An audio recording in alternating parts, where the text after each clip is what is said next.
YouTube channel अद्भुत कहानी star पर उपस्थित समस्त श्रोताओं का, भक्तों का और विद्वानों का एक बार फिर से हार्दिक स्वागत और अभिनंदन करता हूं।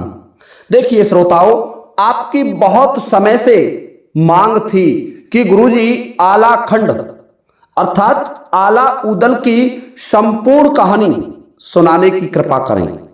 तो देखिए श्रोताओं, ये आला उदल की कहानी का पहला एपिसोड है और मैं आपको, वास्तविकता यह है कि हो सकता है आला उदल की कहानी में कुछ काल्पनिकता हो, क्योंकि आला उदल की जो संपूर्ण वीर गाथा है वो वास्तव में एक ऐसी वीर गाथा है कि जो भारतीय जनमानस द्वारा गाई जाती थी।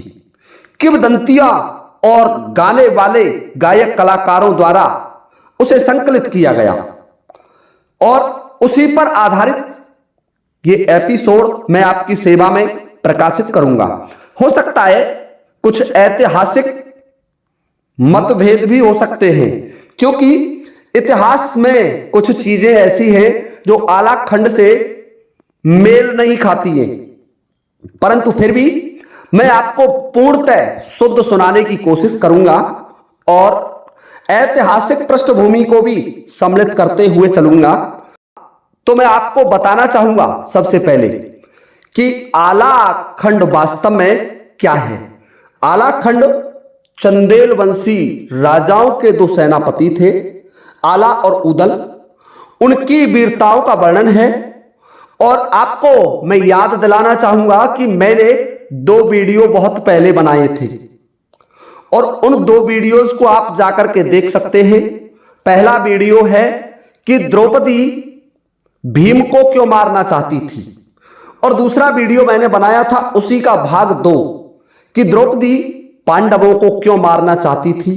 जिन भाइयों ने अभी तक वो वीडियो जाकर के नहीं देखे तो मैं उनके लिंक वीडियो के डिस्क्रिप्शन में दे दूंगा और आई बटन में भी दे दूंगा तथा उन दोनों वीडियोस को इस वीडियो के अंत में लगा दूंगा। आप वहां जाकर के उन वीडियोस को देख सकते हैं और वहां से आगे का वर्णन मैं आपकी सेवा में लेकर के उपस्थित हूं। और मैं आपको सबसे पहले यह बताना चाहूंगा कि आला उदल कहां पैदा हुए थे और कौन से राजवंश में पैदा हुए थे।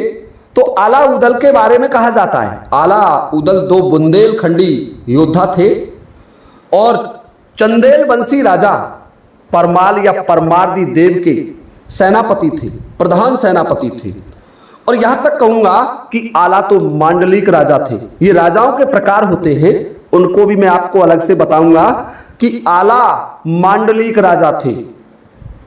अब देखिए, हम थोड़ा सा विश्लेषण कर लेते हैं पहले चंद्रवंश का, चंदेल वंश का, कि चंदेल वंश जिसमें परमाल जैसे महान राजा का जन्म हुआ, तो वो चंदेल वंश की स्थापना कब हुई और कैसे हुई उसका मैं आपको विस्तृत वर्णन प्रस्तुत कर रहा हूं। देखिए, चंदेल वंश का जो स्थापना काल है, यदि हम चंदेल वंश का स्थापना काल देखें तो चंदेल वंश की उत्पत्ति लगभग 831 में 831 ईस्वी के आसपास हुई थी और जो स्थापना करने वाले शासक थे उनका नाम था नन्नुक या चंद्रवर्मन। उनका दूसरा नाम चंद्रवर्मन भी है और उन्होंने 831 से लेकर के 845 ईस्वी तक राज्य किया था और चंदेल वंश की स्थापना की थी। वास्तविकता में यदि हम हमारे ऐतिहासिक ग्रंथों की माने, इतिहास की पृष्ठभूमि की माने, तो जेजाक भुक्ति के चंदेल के नाम से विख्यात एक हिंदू चंदेल राजपूत साम्राज्य था, जिन्होंने 9वीं सदी से लेकर के 15वीं शताब्दी तक भारत के पूर्वी, मध्य इत्यादि भागों पर शासन किया था। उनके द्वारा शासित क्षेत्र को जेजाक भुक्ति नाम से जाना जाता था। वे राजपूतों के है चंदेल कबीले के सबसे प्रमुख परिवार के व्यक्ति थे। इस राजवंश की स्थापना है वंशी चंदेल राजा चंद्रवर्मन ने की थी।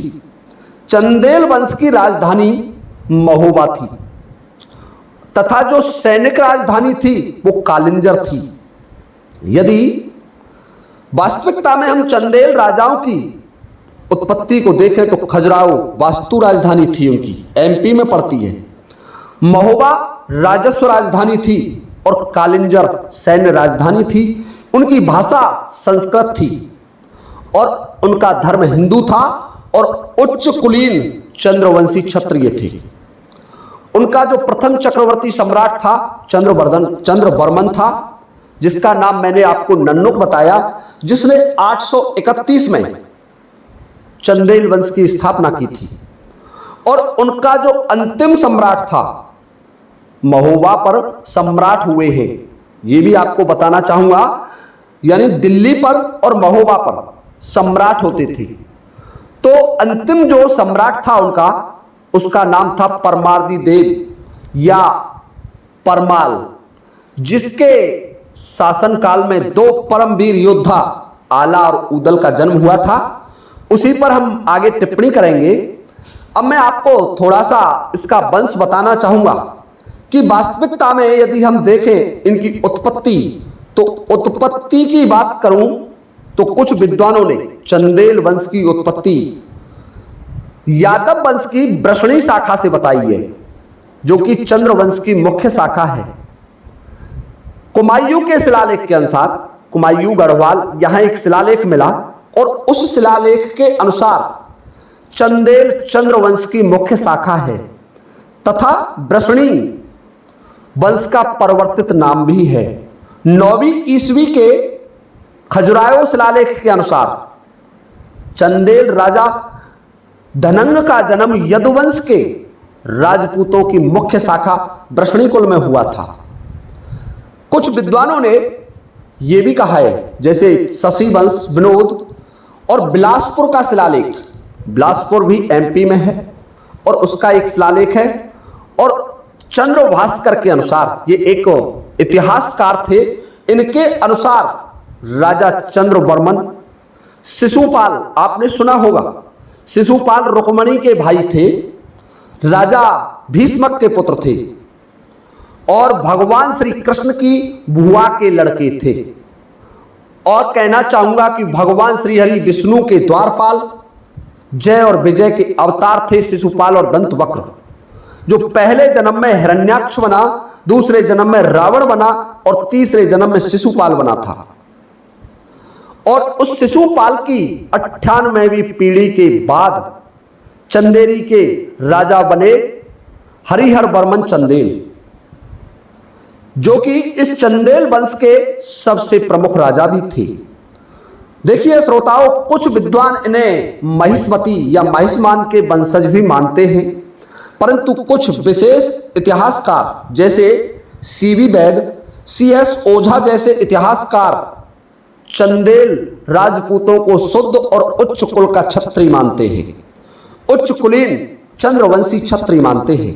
परंतु मैं आपको बताना चाहूंगा कि हमारे भारत का जो इतिहास है, विदेशी इतिहासकारों ने, विशेषकर अंग्रेजी इतिहासकारों ने हमारे भारत के इतिहास को बदल डाला, भारत के इतिहास को बदल दिया, भारत के इतिहास में बहुत बड़ा फेरबदल कर दिया। चंदेरी और बिलासपुर के शिलालेख के अनुसार चंदेल राजपूत आर्यावर्त के प्रमुख चंद्रवंशी राजा यदु के वंशधर थे। देखिए मैं आपको बताना चाहूंगा कि राजा ययाति के पुत्र हुए थे यदु, और यदु के वंशधर यादव हुए, और उन्हीं का एक वंश था जिसमें है वंश की उत्पत्ति हुई, है वंशीय क्षत्रिय उत्पन्न हुए। और आपने नाम अवश्य सुना होगा कार्तवीर्य अर्जुन का।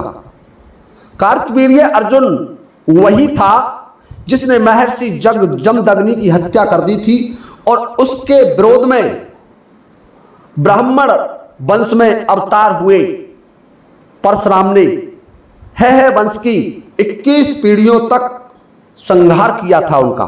वही क्षत्रिय राजा थे कार्तवीर्य अर्जुन। और उन्हीं के वंश में आगे चलकर के वृषणी नाम के राजा हुए और यही कुल आगे चलकर के वृषणी कहलाया, जिसका महाभारत की कथाओं में भी उल्लेख मिलता है। वृषणी वंश के थे सात्यकी। महाभारत युद्ध में वृषणी वंश के सात्यकी ने भाग लिया था। आपको बताना चाहूंगा, सात्यकी वृषणी वंश के थे और उन्होंने महाभारत के युद्ध में हिस्सा लिया था।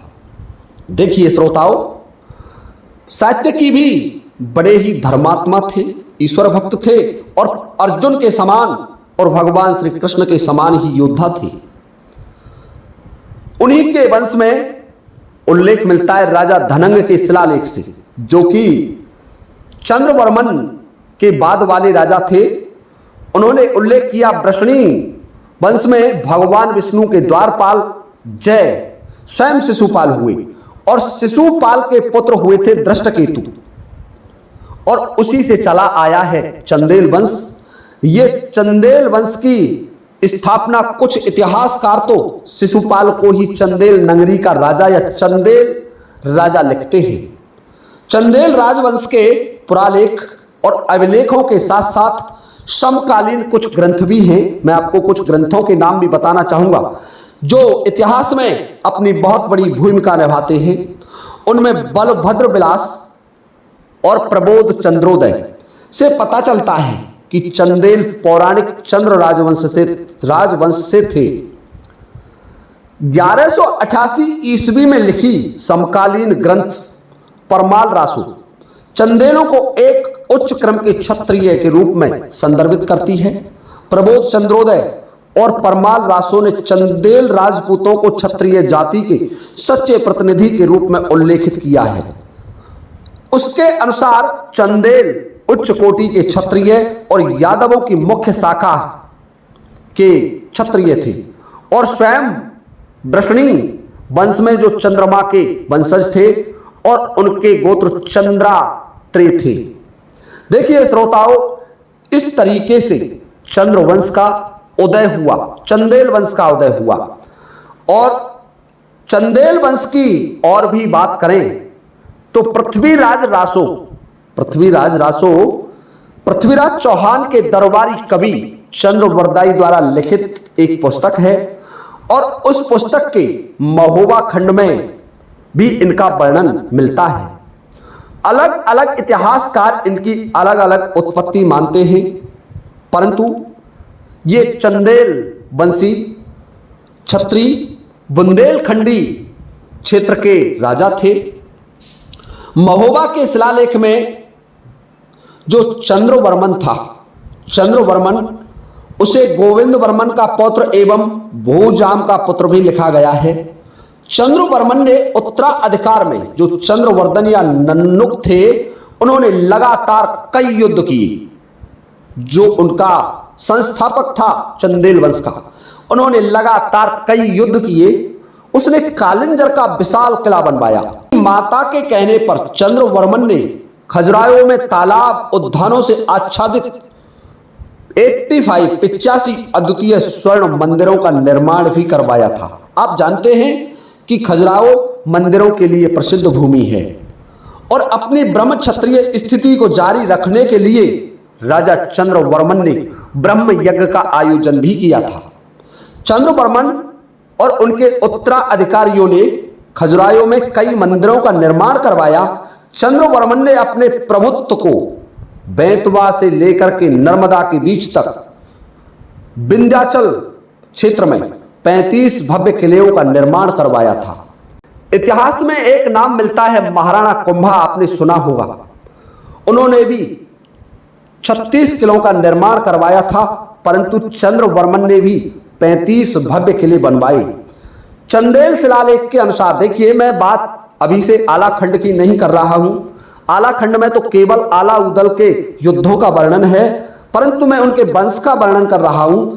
चंदेल शिलालेख के अनुसार चंद्रवर्मन के उत्तराधिकारी बकस्पति ने कई दुश्मनों को हराया और बकस्पति के पुत्र हुए थे जयशक्ति और दूसरे हुए थे विजय शक्ति ने चंदेल शक्ति को समेकित किया और एक महोबा के शिलालेख के अनुसार चंदेल क्षेत्र को जय शक्ति के बाद जेजाक भुक्ति नाम दे दिया गया था और विजय शक्ति के उत्तराधिकारी रहील को प्रशंसात्मक शिलालेख में कई सैन्य जीत का श्रेय दिया जाता है। रहीला का एक पुत्र हुआ था हर्ष। उन्होंने संभवतः राष्ट्रकूट एक वंश चलता था उस समय, उस पर आक्रमण किया और अपने सौतेले भाई भोज द्वितीय के साथ महिपाल के संघर्ष के बाद प्रतिहार राजा महिपाल के शासन को बहाल करने में भी उन्होंने भूमिका निभाई थी। देखिए श्रोताओ, इस तरीके से इस चंद्रवंश में एक से एक बढ़कर के बड़े बड़े योद्धा और बड़े बड़े राजा हुए। मैं आपको एक बहुत ही महत्वपूर्ण इसके राजाओं की सूची दिखाना चाहूंगा कि इस राजवंश में कौन कौन से प्रतापी राजा हुए थे, उनके बारे में भी आपको बताऊंगा। तो देखिए, सबसे पहले तो मैंने आपको नन्नुक बता दिया, दूसरे हुए थे बाकस्पति, तीसरे राजा हुए थे जय शक्ति चंदेल और विजय शक्ति चंदेल, जिन्होंने 870 से 900 ईस्वी तक शासन किया था। और राहिल हुए थे चौथे नंबर के राजा। राहिल के हुए थे हर्ष और हर्ष के हुए थे यशोवर्मन, जो 925 से 950 तक राज्य करते हैं। और उनके पुत्र हुए थे धंगदेव। धंगदेव ने 950 से 1003 तक शासन किया और उनके पुत्र हुए थे गंगदेव, और गंगदेव ने 1003 से 1017 ईस्वी तक राज्य किया। और उनके नवे शासक हुए थे जो महान सम्राट थे, जिनका नाम था विद्याधर। विद्याधर के बारे में उस जमाने के समस्त राजाओं में सिर मोहर थे।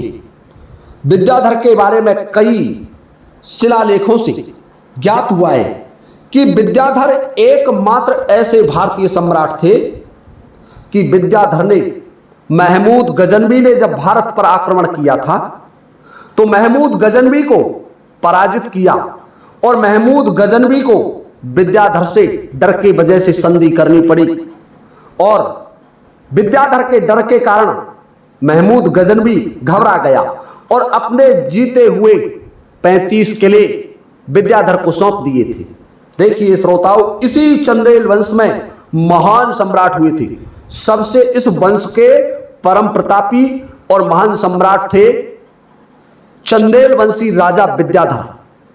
देखिए श्रोताओ, इसी वंश में विद्याधर के बाद जो अगले शासक हुए थे उनका नाम है विजयपाल। विजयपाल के 1030 से 1045 तक शासन किया था।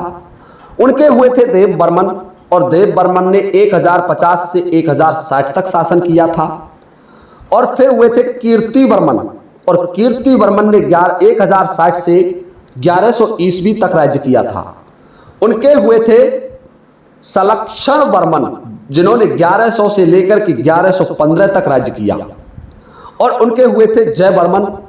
जयवर्मन ने केवल 5 साल राज्य किया था, जिनका कार्यकाल कुछ निश्चित नहीं है।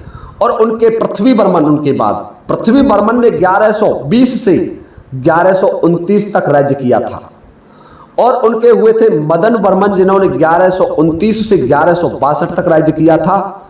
और मदन वर्मन के बाद के जो शासक हैं यशोवर्मन हुए थे, यशोवर्मन द्वितीय, जिन्होंने 1165 से 1166 ईस्वी तक राज्य किया था।